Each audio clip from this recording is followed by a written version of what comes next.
Hazak Baruch Rabotai, Shavua Tov, Besorot Tovot. On est le 20e jour dans le mois de Tammuz. Ça y est, la semaine prochaine déjà, ça va être la semaine du mois d'Av. Et comme vous vous rappelez bien que Tammuz veut dire en babylonien la chaleur du four est sec, alors c'est une semaine qu'elle est un peu chaude. Chaude de quelle manière?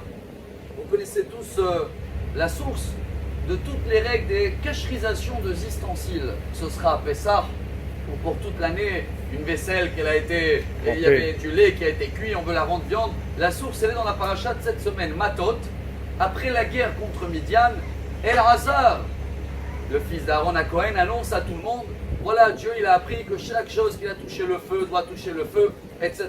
Bon, on n'est pas à Pessah. Mais ce qui est bizarre, c'est un enseignement qui a été dit par El-Hazar et non pas par Moshe Rabbeinu. Et pourquoi?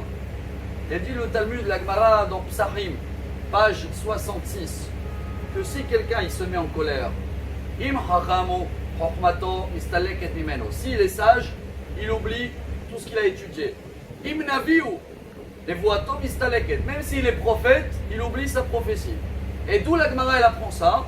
Mi Moshe, sheneemar vaiktzof Moshe al pekudei hay. Et la source de cet enseignement que toute ta sagesse, ou même la prophétie que tu peux avoir un jour, elle va partir quand tu te mets en colère, elle est de la paracha, car Moshe, après la guerre, il s'est mis en colère. Pourquoi vous avez fait comme ça et pas comme ça?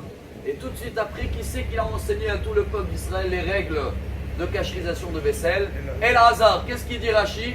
Moshe Rabbeinu, il a, entre guillemets, oublié. Donc Dieu, il veut nous apprendre à nous un grand message.